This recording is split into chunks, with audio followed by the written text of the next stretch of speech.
നമസ്കാരം. ഇറാനിൽ ഈ യുദ്ധത്തിനിടയിലും വലിയ തോതിലുള്ള രാഷ്ട്രീയ മാറ്റങ്ങളും സംഭവിച്ചുകൊണ്ടിരിക്കുകയാണ്. കഴിഞ്ഞ ദിവസം കൊല്ലപ്പെട്ട ഇറാൻ്റെ പരമോന്നത മതനേതാവായിരുന്ന അയത്തുള്ള അലി ഖമേനിയുടെ പിൻഗാമിയായി മകൻ മൊജ്തബ ഖമേനിയെ ഇപ്പോൾ തിരഞ്ഞെടുത്തിരിക്കുകയാണ്. സാധാരണഗതിയിൽ ഇറാനിൽ 1979 അവിടെ ഈ മതഭരണകൂടം നിലവിൽ വന്നതിന് ശേഷം ഒരു പ്രധാനപ്പെട്ട നേതാവ് മരിച്ചു കഴിഞ്ഞാൽ അയാളുടെ പിൻഗാമിയായി അയാളുടെ കുടുംബത്തിൽ നിന്ന് അയാളുടെ മക്കളെ നിയോഗിക്കുന്നത് സാധാരണഗതിയിൽ അവരങ്ങനെ ചെയ്യാറുള്ള ഒരു കാര്യമല്ല. ഇത് ഒരുപക്ഷെ ആദ്യമായിട്ടായിരിക്കാം ഇത്തരത്തിലുള്ള ഒരു നീക്കം നടക്കുന്നത്. ഇതിന് കാരണങ്ങൾ നിരവധിയാണ്. ഇറാനിലെ ഏറ്റവും ശക്തമായ സേനാ വിഭാഗമായ ഇറാൻ റവല്യൂഷണറി റിപ്പബ്ലിക്കൻ ഗാർഡ് കോർപ്സിൻ്റെ നിർബന്ധം കൊണ്ടുകൂടിയാണ് മുസ്തബയെ ഈ ഒരു വലിയ പദവിയിലേക്ക് നിയോഗിച്ചത് എന്നാണ് പറയപ്പെടുന്നത്. അയത്തുള്ള അലി ഖമേനി ജീവിച്ചിരുന്ന കാലത്ത് തന്നെ സാധാരണഗതിയിൽ അവരുടെ ആത്മീയ പിൻഗാമിയെ തീരുമാനിച്ച് വെച്ചേക്കുന്നതാണ് പതിവ്. അത് ആരായിരിക്കും എന്നുള്ളതിനെക്കുറിച്ചുള്ള ഒരുപാട് ചോദ്യങ്ങൾ ഉയർന്നിരുന്നു. പലരും കരുതിയിരുന്നത് നിലവിലെ പ്രസിഡന്റ് പെഷസ്കിയാൻ അദ്ദേഹത്തിൻ്റെ പിൻഗാമിയാകും എന്ന് തന്നെയായിരുന്നു. പക്ഷേ പെഷസ്കിയാനെ സംബന്ധിച്ചിടത്തോളം അദ്ദേഹം കുറച്ചുകൂടി പുരോഗമന ചിന്താഗതിക്കാരനാണ്. പാശ്ചാത്യ രാജ്യങ്ങളോട് അത്ര വലിയ വിരോധമൊന്നുമുള്ള ആളല്ല എന്നുള്ളതായിരുന്നു പെഷസ്കിയാൻ്റെ പ്രധാനപ്പെട്ട ഒരു പോരായ്മ. പിന്നീടാണ് പലരും പറഞ്ഞത് മുസ്തബ ഖമേനി അദ്ദേഹത്തിൻ്റെ പിൻഗാമിയാകുമെന്ന്. ഇക്കാര്യത്തിൽ അയത്തുള്ള അലി ഖമേനിക്ക് കുറച്ച് താല്പര്യമുണ്ടായിരുന്നു എന്നാണ് പറയപ്പെടുന്നത്. ഈ മുസ്തബ അയത്തുള്ള അലി ഖമേനിയുടെ രണ്ടാമത്തെ മകനാണ്.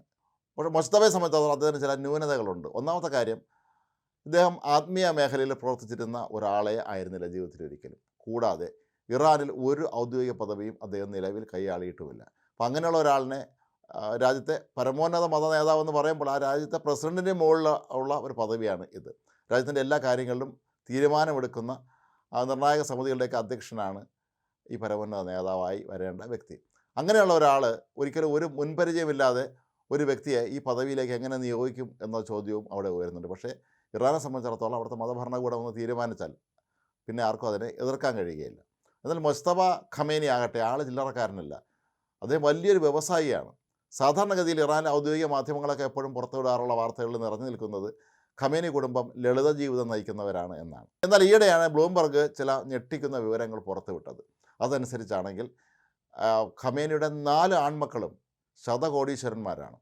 ലോകത്തെ വിവിധ രാജ്യങ്ങളിൽ ഇവർക്ക് പഞ്ചനക്ഷത്ര ഹോട്ടലുകളും ആഡംബര വസ്തുക്കളും എല്ലാം ഉണ്ട്.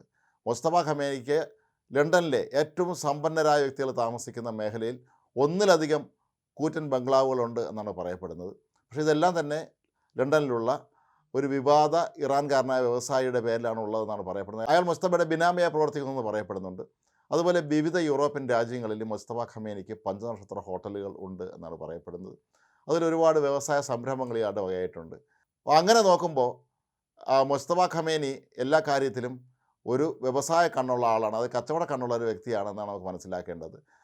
ഇറാനിലെ എണ്ണ വ്യാപാരത്തിലൂടെ ലഭിക്കുന്ന കോടിക്കണക്കിന് ഡോളർ ഇവർ സ്വന്തം പേരിലേക്ക് മാറ്റി കഴിഞ്ഞിട്ടുണ്ട് എന്നാണ് പറയപ്പെടുന്നത്. ഖമേനിയുടെ എല്ലാ മക്കളും ശതകോടീശ്വരന്മാരെ തന്നെയാണ് ജീവിക്കുന്നത്. ഇതിനുള്ള വരുമാന മാർഗ്ഗം എവിടെന്നാണെന്ന് ചോദിച്ചാൽ ഇറാനിലേക്ക് അവരുടെ വിവിധ വ്യവസായങ്ങളിലൂടെ എത്തുന്ന പണമെല്ലാം തന്നെ ഈ കുടുംബം കൈക്കലാക്കുന്നു എന്നാണ് ആരോപണം വരുന്നത്. പക്ഷേ ഇതിനെതിരെ പരസ്യം പ്രതികരിക്കാൻ അവിടെ ആരും തയ്യാറായിട്ടില്ല. തയ്യാറായാൽ അവരെ അന്ന് തന്നെ വധശിക്ഷയ്ക്ക് വിധേയരാക്കും എന്നുള്ളത് കൊണ്ട് തന്നെയായിരിക്കാം ആരും ഇതിന് തയ്യാറാകാതെ ഇരുന്നത്. നേരത്തെ ചില വാർത്തകൾ പുറത്തു വന്നിരുന്നത് പരാജയപ്പെടുമെന്നൊരവസ്ഥ ഒന്നുമില്ല. അതായത് അമേരിക്ക അല്ലെങ്കിൽ ഇസ്രായേൽ തങ്ങൾ ആക്രമിക്കുകയും തങ്ങൾ പരാജയപ്പെട്ടു പോകുന്ന ഒരവസ്ഥ വരികയാണെങ്കിൽ അയത്തുള്ള അലി ഖമേനിയും അദ്ദേഹത്തിൻ്റെ മക്കളും മരുമക്കളും പേരക്കുട്ടികളടക്കമുള്ള 20ഓളം പേർ റഷ്യയിലേക്ക് രക്ഷപ്പെടുമെന്നാണ്. റഷ്യയിലും ഇവർക്ക് വലിയ തോതിലുള്ള നിക്ഷേപങ്ങളുണ്ട് എന്നാണ് പറയപ്പെടുന്നത്. സിറിയയിലെ മുൻ പ്രസിഡന്റ് അസദ് റഷ്യയിലേക്ക് രക്ഷപ്പെട്ടത് നമുക്ക് ഓർമ്മയുണ്ട്.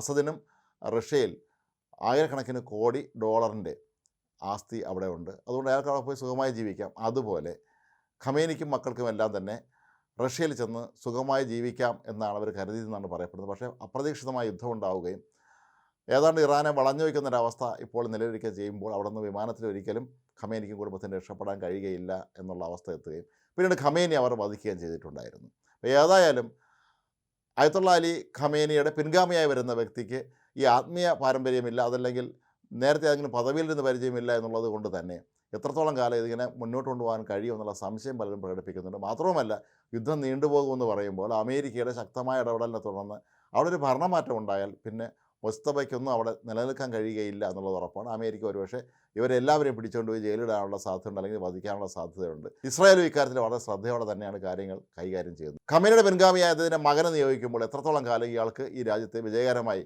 മുന്നോട്ട് കൊണ്ടുപോകാൻ കഴിയും എന്നുള്ളൊരു ചോദ്യമാണ് ഇവിടെ ഉയരുന്നത്. കാരണം മുസ്തഫയെ സംബന്ധിച്ചിടത്തോളം പണമാണ് എല്ലാം.